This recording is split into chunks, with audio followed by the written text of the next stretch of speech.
world's fastest growing religion, Islam.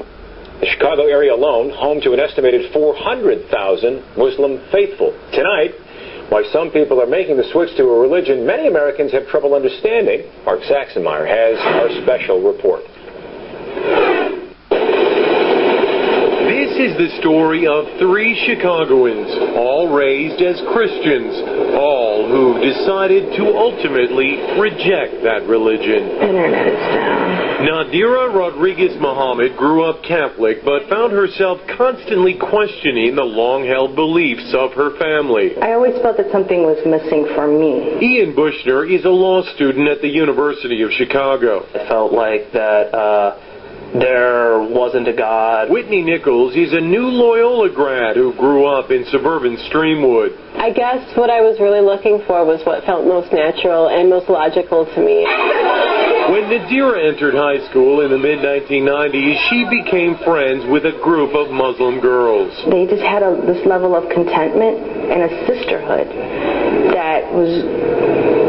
I wanted to be a part of that. Ian drifted towards the Muslim students at his high school as well. I remember defending some of my friends at school from accusations, after 9/11, and then I started reading the Quran. I said, oh, here is a form of God that I've never been presented before. After September 11, the interest actually increased. Dr. Assad Basul is professor at Chicago's Islamic American College.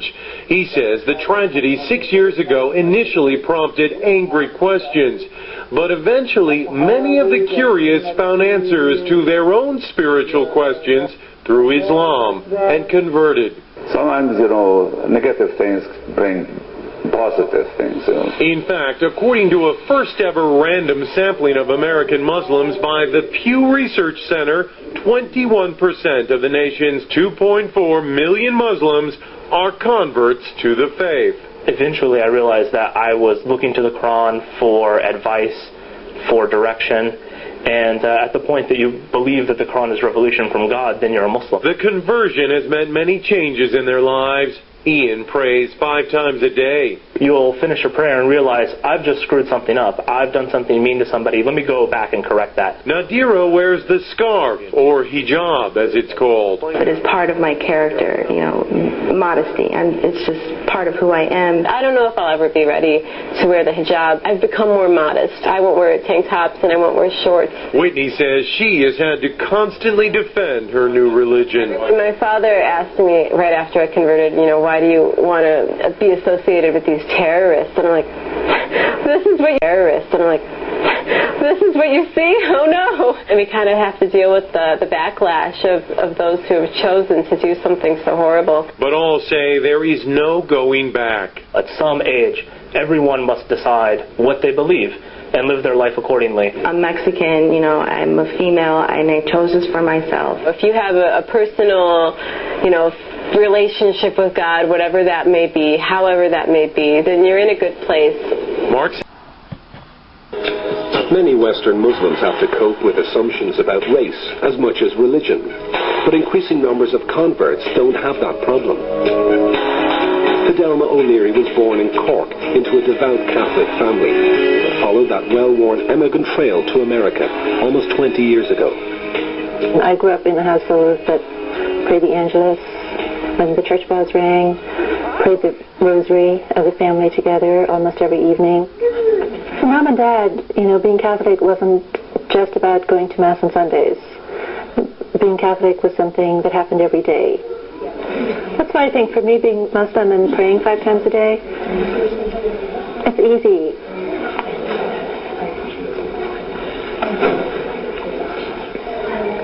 It was a process of becoming disenchanted with the church.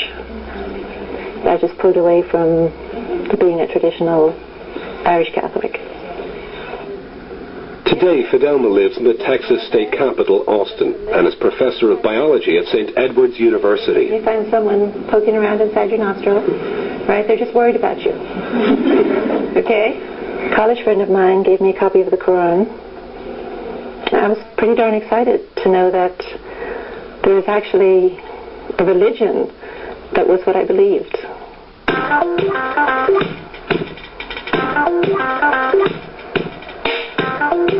I've been Muslim for about 25 years. And I can remember a time when I was the only convert I knew. Now, I mean, my circle of friends is half converts.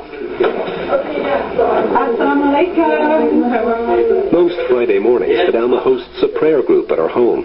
And among the faithful are two other Irish converts, Eileen and Michelle. They got these from Aaron. And I am the best of them all. The world is becoming quite secular. And I think that's okay for a while, but then people look for meaning and they look for significance. Jesus said, I am indeed a servant of Allah. He has given me revelation and made me a prophet. It's a very simple message. At the end of the day, it's a very simple message. There's God. Worship God.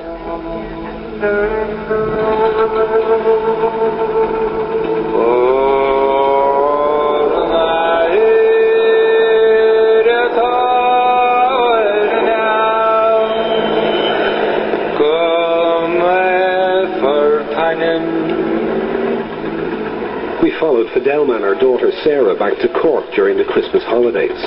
The journey would deliver an intimate encounter between a modern Muslim and Catholic tradition. It was difficult for them to hear. They identified very strongly with being Catholic. It was hard for them, and they knew nothing about Islam. You talk about misrepresentations of Islam now. Well, go back to Ireland in the 70s, and it was more harshly misrepresented. I don't think you gave me a kiss. Give me a kiss and a hug for your auntie. What's your favorite auntie?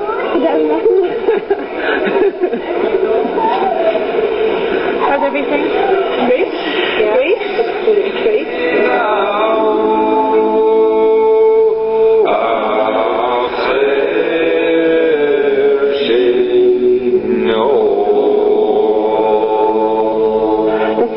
Small little part of Cork City that I grew up in as a child.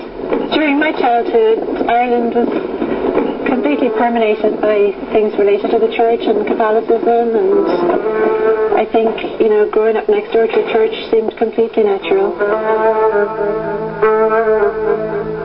Even after I became Muslim, I used to come there from time to time with my parents just to, show them that respect, and brought my kids there so they could see it.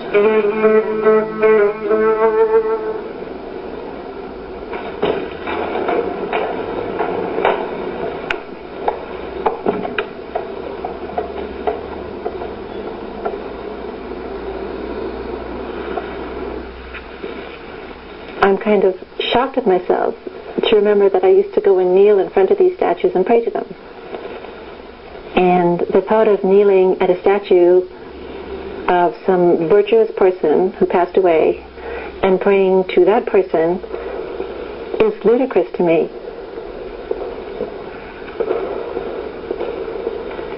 Well, one of the things I loved and still love about Islam is that the relationship with God is direct. It's me and my Creator. And I don't require clergy people. I don't have to go through clergy to have access to God.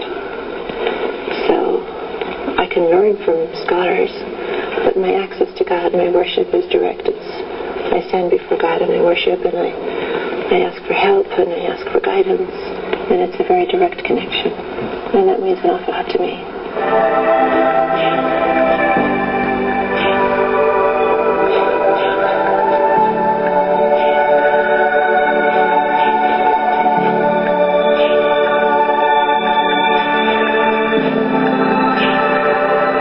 In the Quran is we have hints at the magnificence of God. Ar-Rahman Ar-Rahim, the most merciful, the most forgiving, overpowered, unlike anything created. So I think it's a human tendency to always try to imagine that God is like something created that we can see or hear or taste or touch. But the Creator is nothing like what was created.